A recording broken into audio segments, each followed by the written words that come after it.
बानरा, ऐसे बंदरों जैसे प्रकृति वाले लोगों को कभी शिक्षा नहीं देना चाहिए, क्योंकि इनके अंदर क्रोध आएगा तो तुम्हारा ही बुरा करेंगे, तुम्हारा अनिष्ट कर देंगे। इसलिए अपने अनिष्ट से बचने के लिए ऐसे बंदर की प्रकृति वाले लोगों के लिए जो शारीरिक असमर्थता से जीते हैं, ऐसे लोगों के लिए उपदेश मत दीजिए, क्योंकि जब इनसे काम नहीं होता है तो इन्हें गुस्सा आने लगता है, चिड़चिड़ापन आता है और किसी का अनिष्ट भी कर सकते हैं। तो ये भी एक कारण है। और भी कारण है, मन के अनुकूल ना होने पर गुस्सा आता है। आपके मन में कुछ और चीजें हैं, आप जो पसंद नहीं करते हैं वो आपके सामने आ जाए तो आपको गुस्सा आता है, जो आपके पसंद हो अच्छा लगता है। और कई बार नापसंद चीजें आपके सामने जब होती हैं तब आपको ऐसा लगता है उठ के चलो या यहाँ से हटा दो, गुस्सा आने लगता है। तो ये भी कारण है। या मानसिक अस्वस्थता, कभी किसी कारण से मन अस्वस्थ हो और कोई कारण ऐसे मिल जाए, आओ और आप कहने लगो, कोई बात कहो, उसकी क्षमता ही नहीं है दिमाग में उतनी सहन करने की, गुस्सा आ जाता है। ऐसे अनेकों कारण मिल सकते हैं जिनकी वजह से क्रोध आता है। क्रोध के बहुत सारे कारण हो सकते हैं, लेकिन बंधुओं, क्रोध को जीत करके क्षमा जैसा धर्म धारण करना हो तो ये एक ही चीज है। तो इसके बारे में जैसे क्रोध के कारणों की समीक्षा यहाँ पर की है, इसी तरह हम थोड़ा सा जानना चाहते हैं कि क्रोध आया तो क्रोध आने के बाद कैसे जीतें।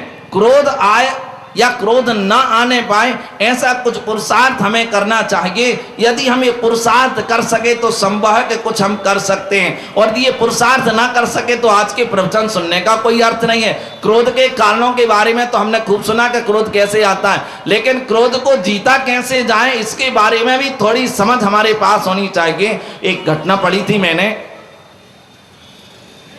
महाराष्ट्र तरफ की एक घटना है।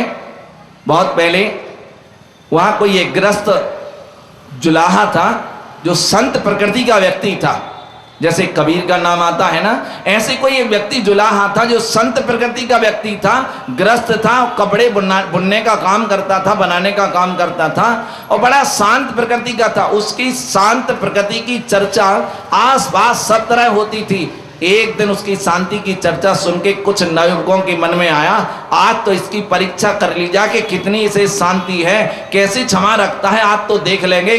और 3-4 लड़के उसकी दुकान पर पहुंच जाते हैं। कपड़े की उसकी दुकान है, कपड़ा बनाता है, कपड़ा बेचता है। उसकी दुकान पर पहुंचते हैं और कहते हैं कि बाबा जी कपड़ा दिखा, मुझे कपड़े चाहिए।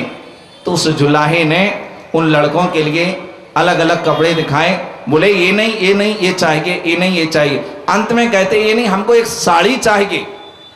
तो उसने तरह तरह की साड़ियां दिखाई, अच्छे से अच्छी कीमती साड़ी दिखाई, क्वालिटी भी अच्छी थी।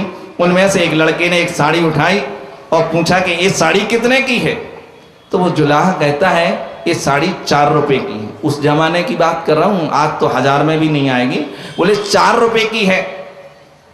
उस लड़के ने बीच में से साड़ी के 2 टुकड़े किए, एक टुकड़ा फेंक दिया और एक हाथ में लेकर के पूछता कि बाबा जी ये बताओ कि इसकी कितनी कीमत है। तो वो जुलाहा बड़े शांत भाव से कहता है कि बेटे 2 रुपए, इसकी कीमत 2 रुपए है। उस लड़के ने फिर उस पैसे में बीच में से फाड़ा, 2 टुकड़े किए, एक नीचे फेंक करके एक हाथ में लेकर के कहता है कि बाबा जी इसकी कीमत कितनी है। तो जुलाहा कहता है कि बेटे 1 रुपए। इसकी बात उस लड़के ने उस हाथ में लिए टुकड़े के 4-5 टुकड़े कर दिए और फेंक दिए। कहता है कि ये टुकड़े मेरे किस काम के, मुझे नहीं चाहिए। जुलाहा कहता है कि बेटे अब तुम्हारे क्या ये टुकड़े अब किसी के काम के नहीं है, अब किसी के काम के नहीं है, क्योंकि टुकड़े टुकड़े हो गए, अब किसी के काम के नहीं है। उसे गुस्सा नहीं आया। तो लड़के कहते हैं कि बाबा जी हमने आपका इतना नुकसान कर दिया है, बताओ एक काम करो, आप ये 4 रुपए ले लो, आपके हमने साड़ी का नुकसान कर दिया है, क्षमा करना, ये 4 रुपए रख लो। तो जुलाहा कहता है कि नहीं बेटे, तुम्हारे ये 4 रुपए मेरी साड़ी की कीमत नहीं चुका सकते।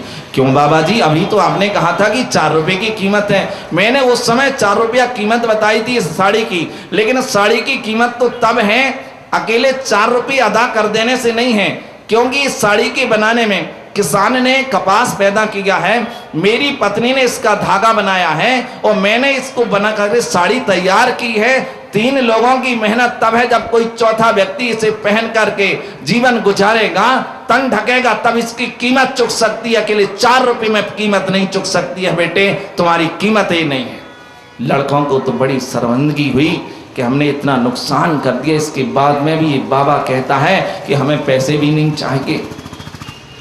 इतनी शांत मुद्रा देख करके लड़के कहते कि बाबा जी क्षमा करना, हम आपसे पूछना चाहते हैं कि इतना हम लोगों ने उत्पात किया, इतना नुकसान किया और इसके बाद में भी आपके लिए बिल्कुल भी क्रोध नहीं आया। हम जानना चाहते हैं कि आपको क्रोध क्यों नहीं आया। तो वो जुलाहा, उस संत प्रकृति का व्यक्ति उन लड़कों से कहता है कि बेटे मैं आपसे एक बात पूछूं। बोले पूछो बाबा जी।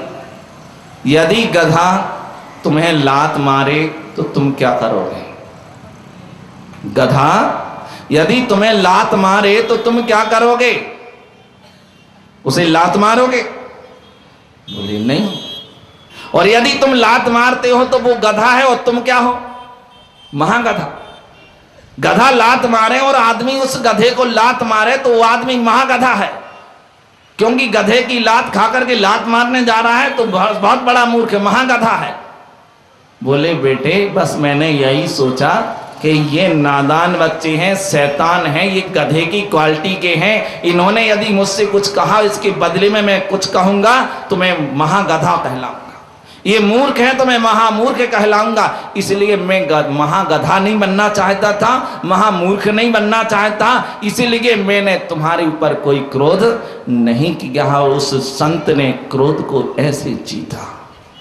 जीतने का तरीका है कि यदि तुम्हें गधा महागधा बनना है, मूर्ख से महामूर्ख बनना है, या वास्तव में सज्जन पुरुष बनना है, यदि ये दृष्टि हमारे सामने हो तो फिर हम क्रोध को जीत सकते हैं। क्योंकि यदि कोई गलत व्यक्ति हमें आकर के कुछ कह जाए, गालियां दे जाए, मार जाए, पीट जाए,